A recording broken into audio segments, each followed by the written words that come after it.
Assalamualaikum warahmatullahi wabarakatuh. Yang saya hormati Ibu Diah Muminatul Hasimi MESY selaku dosen pembimbing mata kuliah Qiraatul Quran.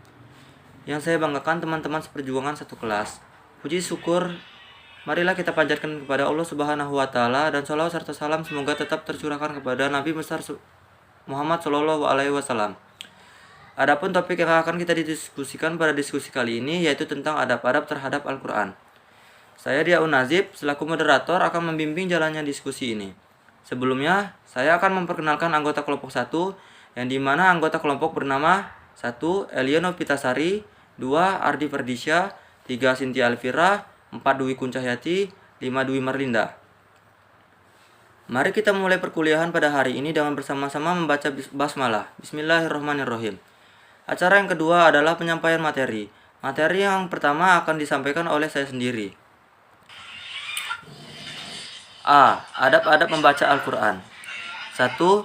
Disunnahkan untuk berwudu dalam membaca Al-Quran. Karena itu adalah zikir yang paling utama Rasulullah Shallallahu alaihi wasallam. Membenci jika ada orang yang berzikir kepada Allah kecuali dalam keadaan suci seperti yang telah ditetapkan dalam hadis. 2. Disunnahkan membaca di tempat yang bersih, lebih utamanya di masjid. Dan ada sekelompok ulama yang memakruhkan membaca Al-Quran di kamar mandi dan di jalanan. 3. Disunahkan untuk duduk sambil menghadap kiblat dengan khusyuk, tenang dan menundukkan kepala. Baik, di sini saya akan melanjutkan materi dari Diaun Nazib. 4. Disunahkan untuk bersiwak sebagai bentuk penganggungan dan persucian. Ibnu Majah telah meriwayatkan dari Ali secara ma'quf dan Al-Bazar dengan sanad yang baik secara marfu'. Sesungguhnya mulut-mulut kalian itu adalah jalan bagi Al-Quran, maka bersihkanlah dengan siwak. 5. Disunahkan untuk membaca tawud sebelum membaca Al-Quran seperti firman Allah, yang artinya jika kamu membaca Al-Quran, mintalah perlindungan dari Allah dari godaan setan yang terkutuk. Disunahkan untuk membaca Al-Quran dengan tadabbur, merenungi dan memahami, dan ini adalah tujuan yang paling utama dan perintah yang paling penting. Dengan demikian, hati akan menjadi lapang dan bersinar, seperti dalam firman Allah yang artinya kitab yang aku turunkan kepada mereka agar mereka merenungkan ayat-ayatnya. Baik, selanjutnya akan dibacakan oleh Ardi Ferdisya. Di sini saya akan melanjutkan pendapat para ulama tentang mengeraskan suara ketika membaca Al-Quran. Ada beberapa hadis yang memerintahkan untuk mengeraskan suara ketika membaca Al-Quran, dan ada hadis yang memerintahkan untuk membaca dengan lirih. An-Nawawi berkata, pengumpulan dari dua hadis ini adalah bahwa membaca Al-Quran dengan lirih adalah lebih baik. Jika ditakutkan adanya riya, atau orang yang sedang melakukan sholat, atau orang yang tertidur merasa terganggu dengan bacaan kerasnya. Dan membaca dengan suara keras adalah lebih baik pada waktu yang lainnya, karena perbuatan untuk mengeraskan itu untuk memperbanyak amal, karena faidahnya akan melimpah pada para pendengar.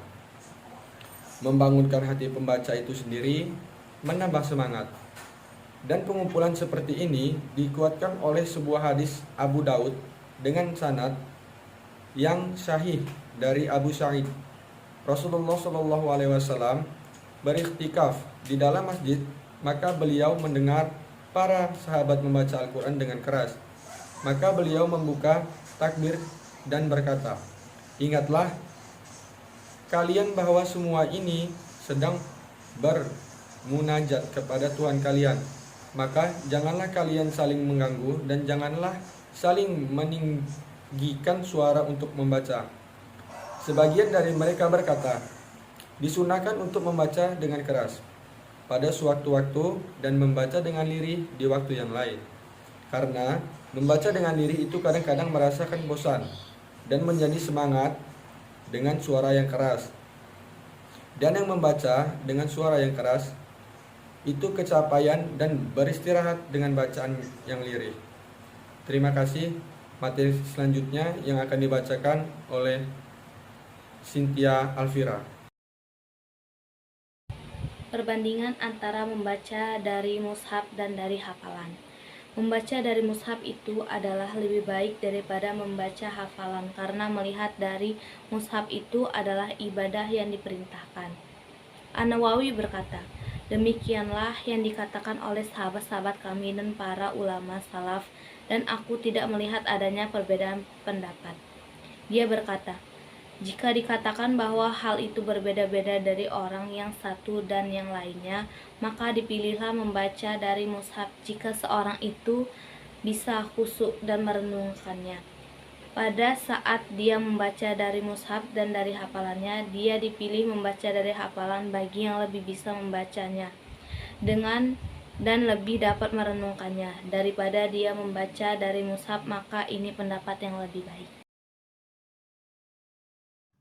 Baiklah, di sini saya akan melanjutkan materi dari Cynthia Alpira. Selanjutnya, perselisihan ulama tentang lebih utama membaca sedikit tartil atau membaca dengan cepat dan banyak.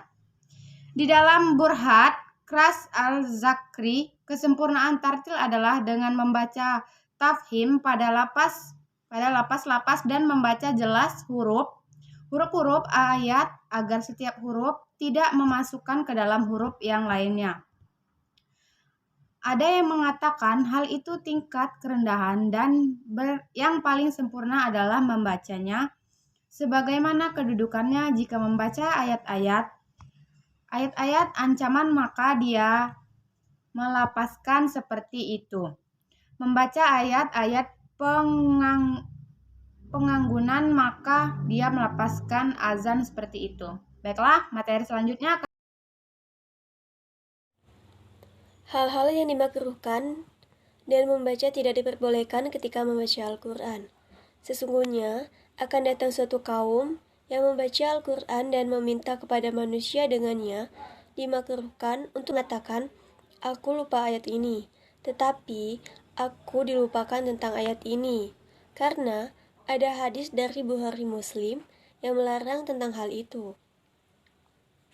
Dimakruhkan untuk memotong bacaan untuk berbicara dengan orang lain. Al-Hilmi berkata, karena kalam Allah tidak boleh dikalahkan oleh pembicaraan yang Baca hamdalah. Alhamdulillahirabbil alamin. Sekian, terima kasih. Wassalamualaikum warahmatullahi wabarakatuh.